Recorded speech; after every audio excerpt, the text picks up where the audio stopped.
राधा स्वामी जी, सत्संगत जी।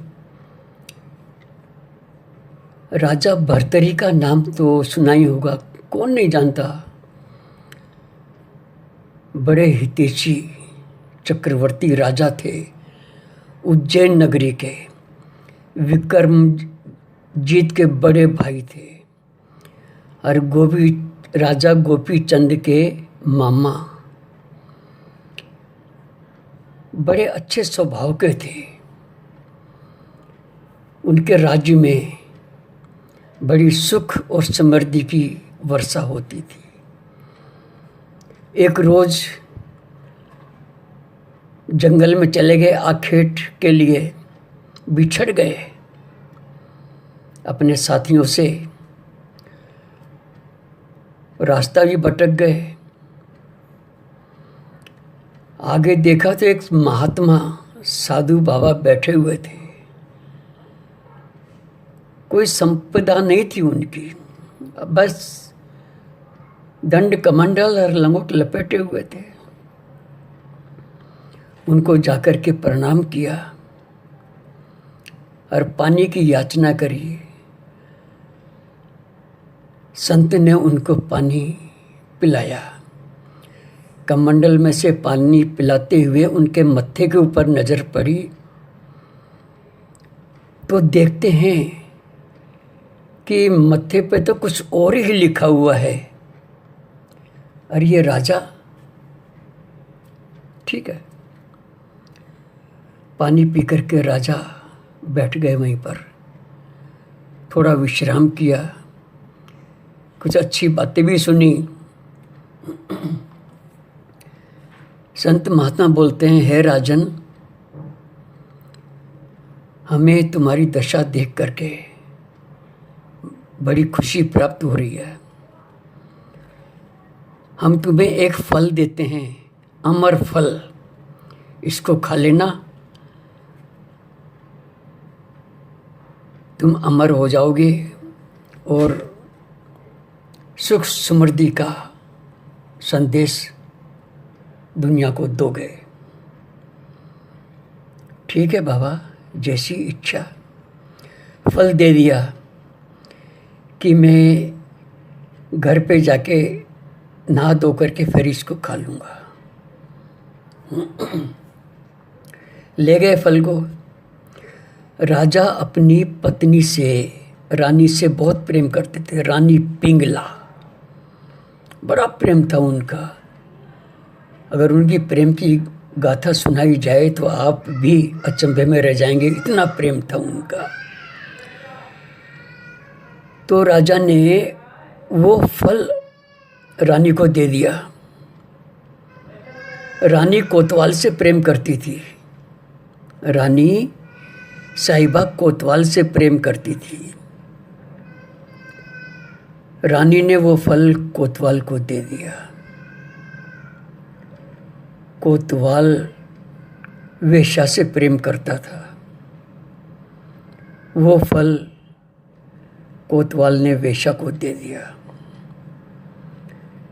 वेश्या सोचती है, अब मैं इस फल को खा करके अमर होकर के क्या करूँगी। अमर होकर के भी जीवन इसी पाप के काम में लगा रहेगा। नहीं, ये फल तो राजा का हक का है। हमारा राजा बड़ा नेक दिल है, प्रजा की बड़ी देखभाल करता है, संभाल करता है। ये फल उसको देना चाहिए। वेश्या अपनी सखियों के साथ में सुबह नहा धो करके, थाल में फल सजा करके, ढक करके, मंगल गाती हुई राजा के दरबार में पहुंचती है। जब राजा के दरबार में पहुंची तो याचना करी, हे महाराज, हमें किसी साधु बाबा ने ये फल दिया है, आप इस फल को खा लो, अमर हो जाओगी। अमर फल है ये। राजा ने उस फल को देखकर एकदम से आश्चर्यचकित हो गया। शून्य हो गया एकदम से। उन्होंने बोला, अच्छा आप लाई हो तो हम जरूर खाएंगे। राजा उनको अपने कमरे में ले गया, रुसवा नहीं किया। कमरे में ले जा कर के बोलते हैं, ये फल आपको कहाँ से मिला, किसने दिया, सच सच बताओ, ये मेरा हुक्म है। उस वेश्या ने वो फल मुझे कोतवाल ने दिया है। कोतवाल ने दिया है। कोतवाल को बुलाया गया। कोतवाल से पूछा, सच सच बताओ, ये फल तुम्हारे पास कहाँ से आया, सच बताना। कोतवाल ने सच बोल दिया कि ये रानी साहिबा ने मुझे फल दिया है। रानी साहिबा ने तुम्हें दिया है? हाँ जी, रानी साहिबा ने मुझे फल दिया है। रानी साहिबा को बुलाया कि ये फल तुमने इसको दिया है? रानी साहिबा एकदम से है ना झिझक गई, कुछ नहीं बोली, पलकें नीची करी हुई है। राजा ने किसी को रुसवा नहीं किया, सबको भेज दिया, जाओ तुम। और वो फल धो करके राजा ने खा लिया। अब राजा के विचार बदल गए। फल को खाते ही उसका अनुराग और वैराग जाग गया।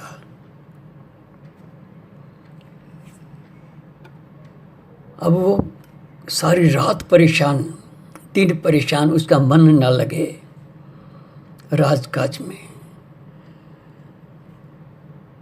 वो उसी संत के पास में पहुँचे कि बाबा, मैं इस राजपाट त्याग करके तुम्हारे शरण में आया हूँ। संत को पता था ऐसा ही होना था।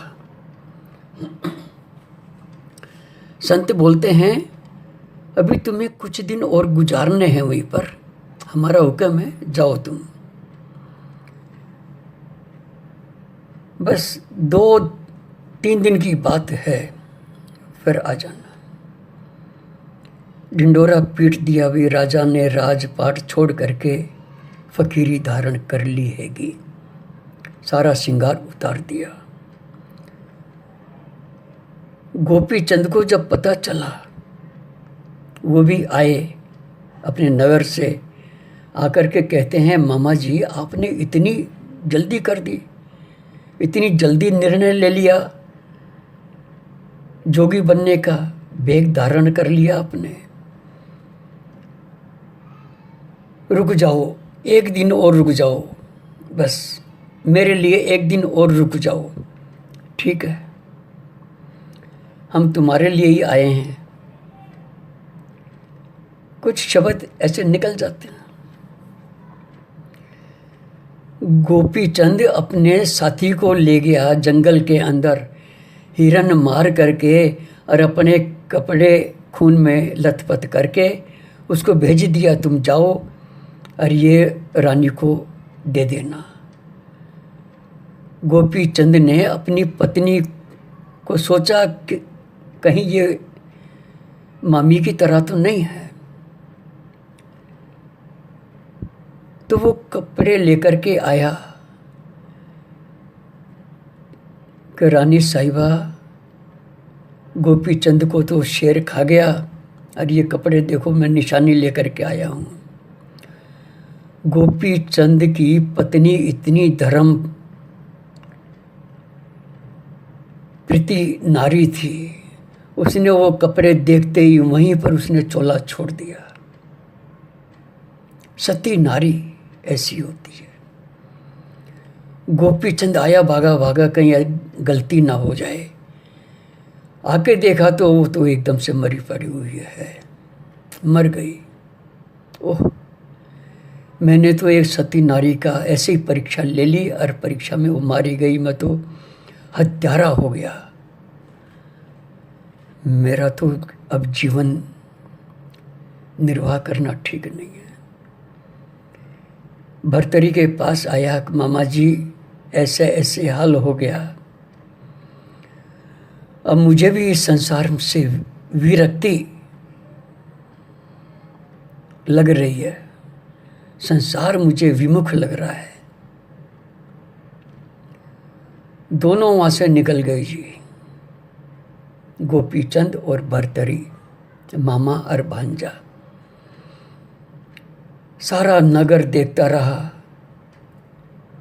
गुरु के आश्रम में आ गए और वहाँ पर रहने लगे।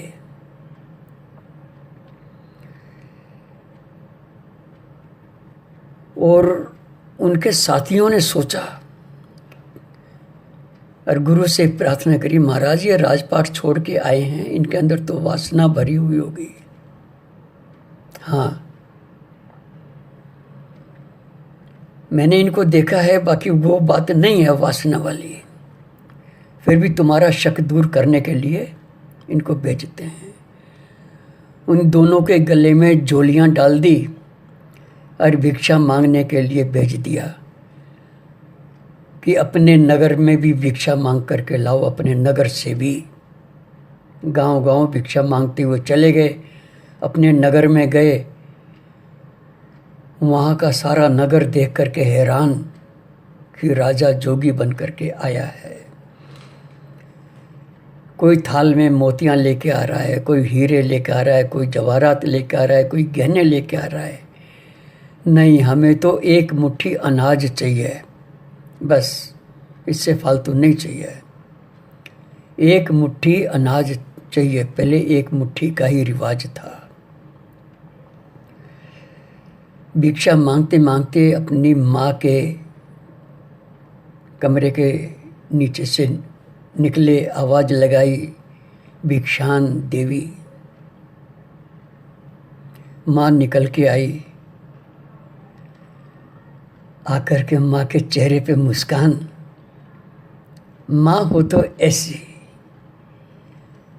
माँ बोलती है, बेटा मैं तुम्हें वो भिक्षा दूंगी, वो भिक्षा दूंगी जो आज तक किसी को नहीं मिली। हाँ माँ, ऐसी भिक्षा हमें चाहिए। माँ बोलती है, बेटा मजबूत से मजबूत किले में रहना पहली भिक्षा मेरी। कि माँ मजबूत किला वहाँ जंगल में कहाँ पर? हाँ, जंगल में मजबूत से मजबूत किला मिलेगा। और 56 भोग का भोजन करना, जब भूख लगे तो 56 भोग का भोजन करना। माँ ये भी असंभव है, वहाँ पर 56 भोग कहाँ मिलेंगे? मिलेंगे, अवश्य मिलेंगे। और जब तुम सोओगे ना तो अच्छे से अच्छे गद्दे पर सोना, जो गद्दे यहाँ महलों में नहीं है। माँ ये तीनों बातें वहाँ पर जंगल में नहीं होएगी। गुरु के आश्रम में ये तीनों चीज़ें नहीं है बेटे। कि सबसे मजबूत किला संत सतगुरु की ओट है। सतगुरु की ओट में रहना ये मजबूत किला है। 3 लोक का कोई भी भय नहीं है उस गुरु की ओट के अंदर। भय से मुक्ति मिल जाएगी गुरु की ओट में रहोगे तो। ठीक है माँ, 56 भोग गुरु की बताई हुई विधि के अनुसार खूब भजन करना, खूब भजन करना। भूख लगे फिर भी तुम भजन करना, भूख लगे फिर भी भजन करना। जब ज़्यादा ही भूख सताने लगे तो 7 दिन की सूखी रोटियां भी कमंडल में भिगो के खाओगे तो तुम्हें 56 भोग से भी अति उत्तम स्वादिष्ट व्यंजन का प्रसाद मिलेगा। अच्छा माँ, वो गद्दे, हाँ, गुरु की ओट में रह कर के जितना भजन करोगे, बेटा निंद्रा सताएगी तुम्हें, निंद्रा बहुत आएगी, मगर तुम निंद्रा से गाफिल मत होना, हटा देना उसको। जितनी निंद्रा को दूर हटाओगे उतना अच्छा है। तुम खूब भजन करना। जब ज़्यादा ही नींद सताने लगे तो उस नींद की गोद में ऐसी नींद आएगी तुम्हें, कभी यहाँ महलों में भी नींद नहीं आई होगी।